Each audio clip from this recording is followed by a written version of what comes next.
All right, so with this experience, we're going to show you how to trim a pot.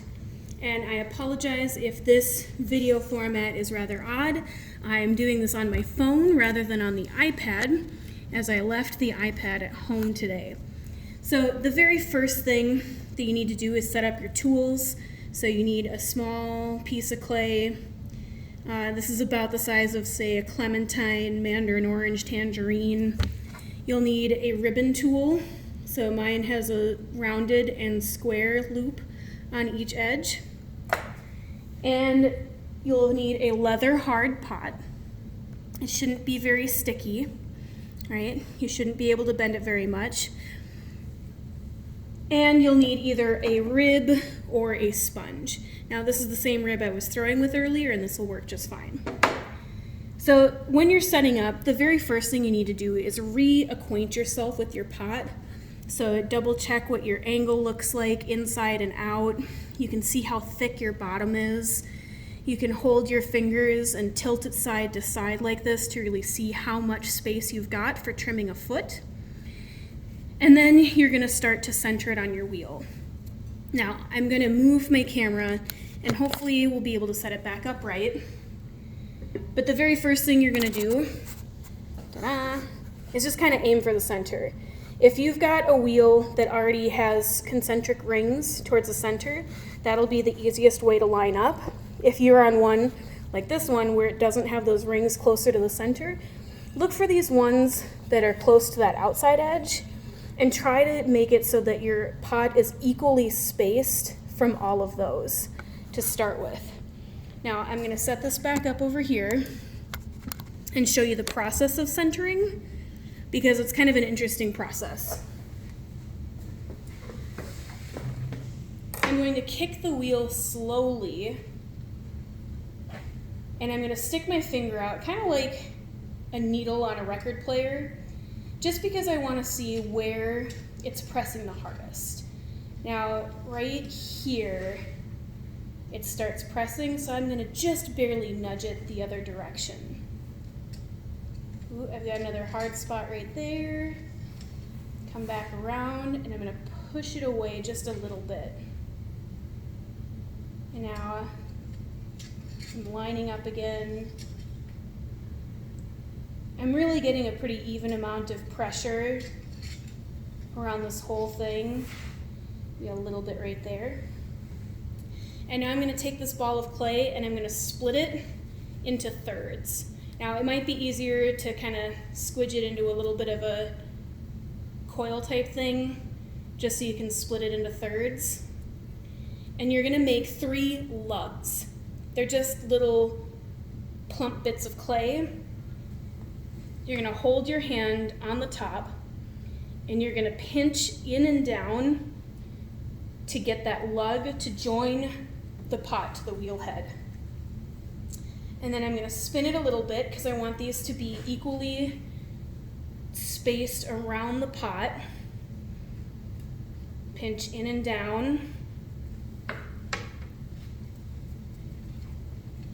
And then spin for the last bit and place the last lug. Now you may be wondering why we do 3 and not 4 or 2. And it's because it keeps an even amount of pressure as you're spinning it.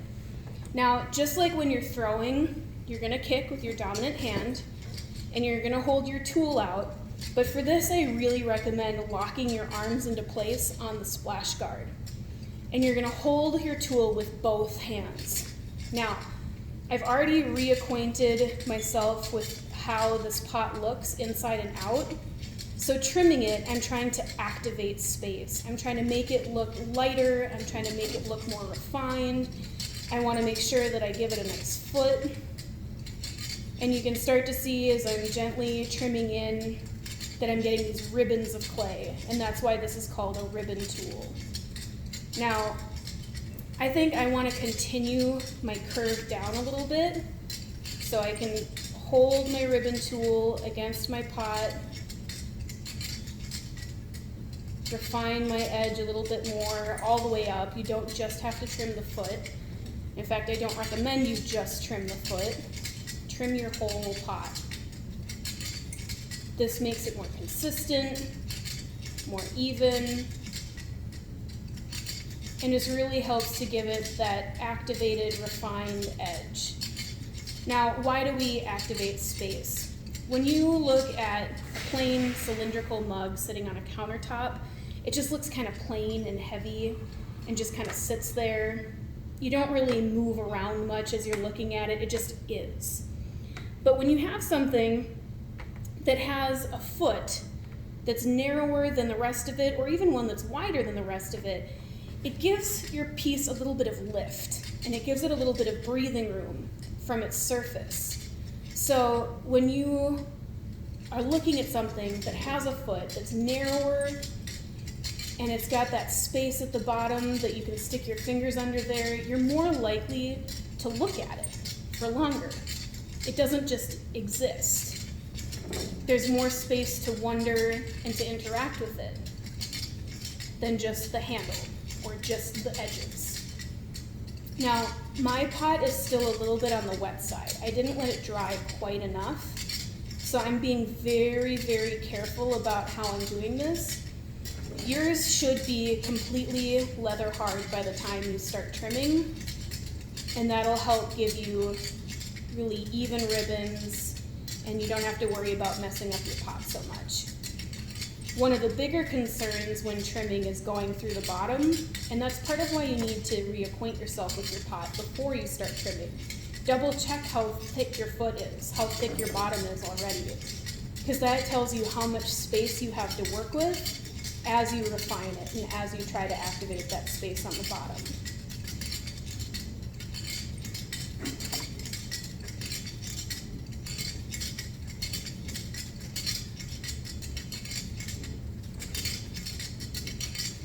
Now, as you can see, I'm coming in further and further on this foot because I really want this to have a nice, big, tall foot. So I'm going to make it a little bit narrower, trim off even more. And I'm pulling off these ribbons because they're a little bit sticky. You can use your rounded edges, you can use your straight edges. They'll give you slightly different effects. But you can always trim back over it more later, and you can always compress it later once you're done with your trimming itself. I think I'm almost done with this foot on the outside part, but I still have to trim the foot ring, that inner foot.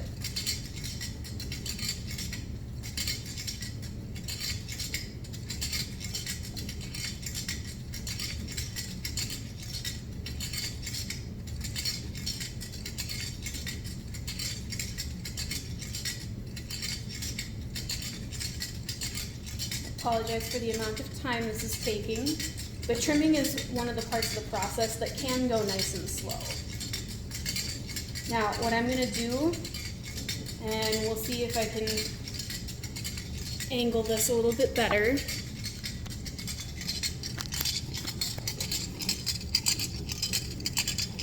is I'm going to create the outline first by just using the corner of my ribbon tool, and then gradually go deeper and deeper, actually creating that foot ring.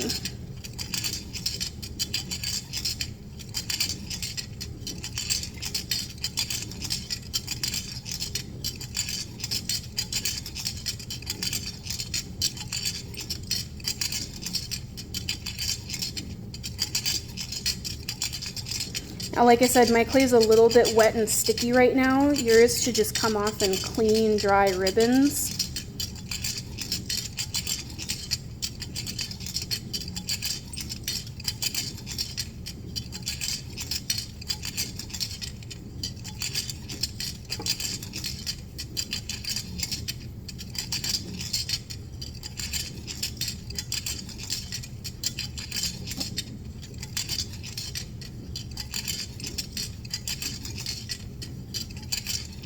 It's always better to leave your foot ring a little bit too wide rather than going to really narrow right away, because you can always trim off more.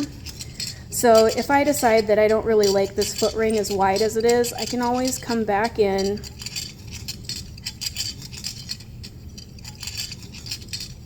and trim off a little bit more. Once you go too narrow, it's kind of hard to start over though.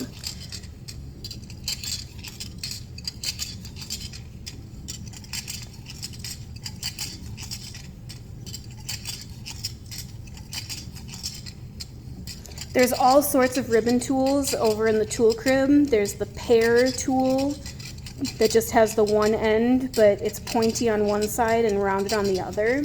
That's an excellent ribbon tool for your use. There's also the ones that have kind of assorted ribbon edges rather than being rounded or flat. They're kind of pointed. But the last thing that you need to do before you take this back off is you need to recompress that edge. So I'm doing this a little bit weird because, as you can see, I'm kicking this left-handed, but I'm holding the camera with my left hand. So I have to do this compression with my right hand. I am still holding my left hand against it, that's what this pinky is, but I'm holding the rib on the side where it's not going to jab in. I'm holding it on the side where it's just going to slide through. The reason why we have to compress this back down again is because you've just disturbed all those clay particles that were compressed together before, and now you need to recompress them so they don't become jagged or gross once they dry.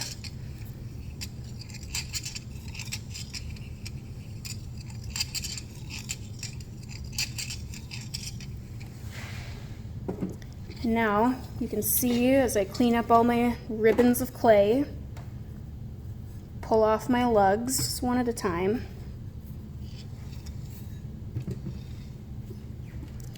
And then my piece should kind of just slide off, and you can see the difference in how that bottom looks, because before it was solid, just went straight down, and now we have this nice foot that gives it space and air, and it can lift off a table. There's a place for us to put our hands.